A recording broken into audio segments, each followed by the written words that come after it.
మీలో చాలామందికి హ్యాకర్స్ మరియు ప్రోగ్రామర్ కెరీర్ గురించి తెలుసుకోవాలని ఉంటుంది. ఇంటర్మీడియట్ అయిపోయిన చాలామంది స్టూడెంట్స్ రెగ్యులర్ కోర్సెస్ అయినటువంటి ఇంజనీరింగ్ మరియు మెడిసిన్లో జాయిన్ అవుతున్నారు. కొంతమంది మాత్రమే డిఫరెంట్గా కెరీర్ను ప్లాన్ చేసుకోవాలి అనుకుంటున్నారు. అందులో ఒకటి ఈ ఎథికల్ హ్యాకింగ్ కెరియర్. కొంతమందికి ఎథికల్ హ్యాకింగ్ కెరీర్ మరియు ప్రోగ్రామర్ కెరీర్కి ఉన్న డిఫరెన్స్ తెలియక అందరూ వెళ్లే దారిలోనే వెళ్ళిపోతున్నారు. ఎథికల్ హ్యాకర్ మరియు ప్రోగ్రామర్ వీళ్ళిద్దరికీ కంపెనీలలో ప్రత్యేక స్థానం ఉంటుంది. ప్రోగ్రామర్ మరియు ఎథికల్ హ్యాకర్ కెరీర్ ఎలా ఉంటుందో, వాటి శాలరీ రేంజ్ ఎలా ఉంటుందో, ఎంతవరకు ఉంటాయో ఇప్పుడు తెలుసుకుందాం. మనమందరం తెలుసుకోవాల్సింది ఏంటంటే, ప్రతి హ్యాకర్ మొదట ఒక ప్రోగ్రామరే.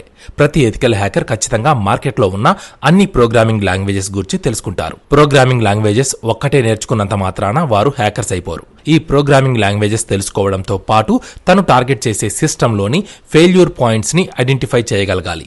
ఇది కేవలం హ్యాకర్స్ కి మాత్రమే ఉన్న స్కిల్స్. ప్రోగ్రామర్స్ కి స్కిల్ ఉండదు. ప్రోగ్రామర్స్ ని కోడర్స్ అని కూడా పిలుస్తారు. ప్రోగ్రామర్ అనే అతను కోడ్ ని రాయడంతో పాటు కంప్యూటర్ కోడ్ ని మ్యానిపులేట్ చేస్తూ ప్రాబ్లమ్స్ ని సాల్వ్ చేయగలుగుతాడు. కానీ హ్యాకర్స్ కి ఉన్నంత క్రియేటివ్ ఫ్రీడమ్ ప్రోగ్రామర్స్ కి ఉండదు.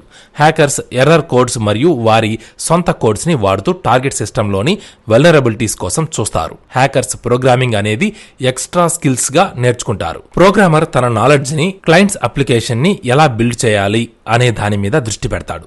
వాళ్ళ ఫోకస్ మొత్తాన్ని ఆ క్లయింట్ అప్లికేషన్ లేదా ప్రోగ్రామ్స్ ని డెవలప్ చేయడానికి ఉపయోగిస్తారు. హ్యాకర్స్ వారి నాలెడ్జ్ ని డేటాబేస్ లోని లూప్ హోల్స్ ని కనుక్కొని వాటిలోకి ఎలా ప్రవేశించాలి మరియు కోడ్స్ ని ఎలా ఇంజెక్ట్ చేయాలి అనే విషయం మీద దృష్టి పెడతారు. మన కంప్యూటర్ సిస్టమ్స్ ఈ రోజు ఇంత అడ్వాన్స్డ్ గా మరియు ఫాస్ట్ గా పనిచేస్తున్నాయి అంటే దానికి కారణం హ్యాకర్స్. మనం వాడుతున్న యాప్స్ ఇంత ఫాస్ట్ గా మరియు అడ్వాన్స్డ్ గా ఉండడానికి కారణం ప్రోగ్రామర్స్.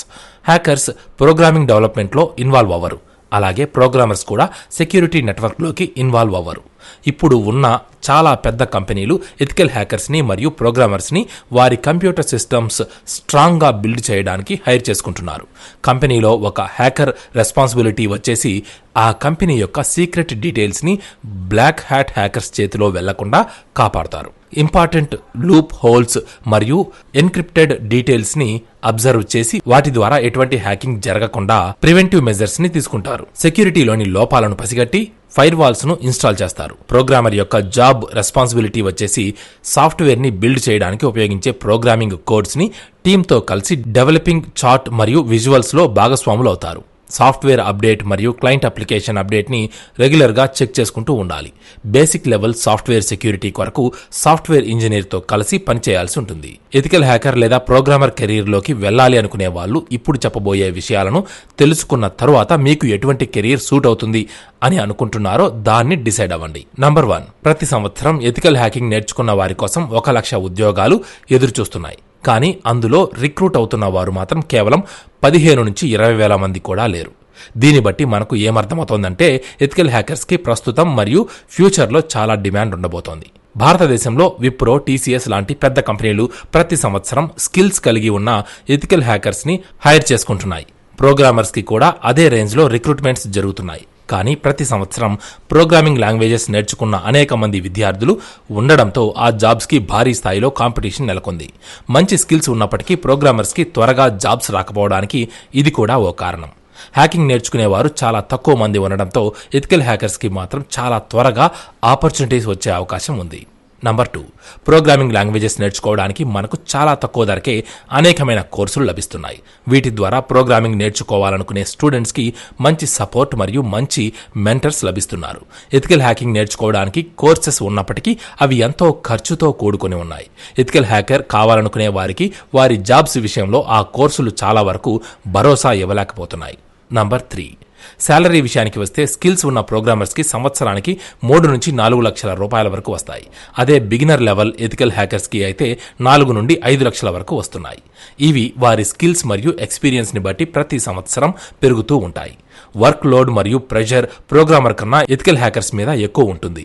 ఎందుకంటే ఎథికల్ హ్యాకర్స్ కి కొన్నిసార్లు ప్రాబ్లం కి సొల్యూషన్ వెతకడానికి కొన్ని గంటలు లేదా కొన్ని రోజుల సమయం పడుతుంది. పేషియన్స్ అనగా ఓపికతో ఉండి హార్డ్ వర్క్ చేసేవారు మాత్రమే ఎథికల్ హ్యాకింగ్ కెరీర్ లో రాణించగలుగుతారు. టెక్నాలజీ మీద ఎప్పటికప్పుడు వీరు ఖచ్చితంగా అప్డేట్ లో ఉండాలి. నంబర్ 4, కోర్స్ తీసుకునే ముందు ఒక ప్రోగ్రామర్ దగ్గర ఉండవలసిన బేసిక్ రిక్వైర్మెంట్ ఇప్పుడేంటో చూద్దాం. Number 1, basic mathematics. Number 2, logical thinking. Number 3, internet access. Number 4, basic computer skills. Number 5, time for learning. అదే హ్యాకర్కి అయితే వీటితో పాటు ఎథికల్ హ్యాకింగ్ గురించి కూడా తెలిసుండాలి. దీని గురించి మన ఛానల్లో వీడియో ఉంది, తర్వాత దానిని చూడండి. ఇక ప్రోగ్రామర్ మరియు ఎథికల్ హ్యాకర్ వారి ఉద్యోగం ద్వారా చాలా నేర్చుకోవచ్చు. అవి ఏమిటి ఇప్పుడు చూద్దాం. Number 1, problem solving. ప్రతిరోజు ప్రోగ్రామర్ మరియు ఎథికల్ హ్యాకర్స్ వారికి రోజు ఎదురయ్యే ఎన్నో సమస్యలను పరిష్కరిస్తుంటారు. లాజికల్ థింకింగ్ మరియు రివర్స్ ఇంజనీరింగ్ పద్ధతిని వాడి ప్రాబ్లమ్స్ ని సాల్వ్ చేయడం వలన వారి లైఫ్ లో కూడా అలాంటి ప్రాబ్లమ్స్ వచ్చినప్పుడు ధైర్యంగా ఎదుర్కొని సాల్వ్ చేయగలుగుతారు. Number 2, business perspective. ప్రోగ్రామర్ మరియు ఎథికల్ హ్యాకర్స్ మార్కెట్లో కాంపిటీషన్ ఉన్న కంపెనీల్లో పనిచేయడం వల్ల వారు బిజినెస్ స్కిల్స్ ని కూడా నేర్చుకోగలుగుతారు. బిజినెస్ యొక్క కంప్లీట్ ఆర్గనైజింగ్ మరియు ఫ్యూచర్ ప్లానింగ్ ని ఎలా చేయాలి అనే దానిపై మంచి అవగాహన లభిస్తోంది. Number 3, research and tech skills. Ethical hackers మరియు ప్రోగ్రామర్స్ వారికి తెలియని విషయాన్ని ఎట్టి పరిస్థితుల్లోనూ రీసెర్చ్ చేసి తెలుసుకోవాల్సి ఉంటుంది. దీనివల్ల వారు ఏ విషయాన్ని అయినా రీసెర్చ్ చేయగలుగుతారు. అంతేకాక వీరు టెక్నాలజీకి సంబంధించి పూర్తి అడ్వాన్స్డ్ మైండ్ సెట్తో ఉంటారు. టెక్నాలజీ అనేది ఇప్పుడు ప్రతి బిజినెస్లోనూ బేసిక్ రిక్వైర్మెంట్ అయిపోయింది.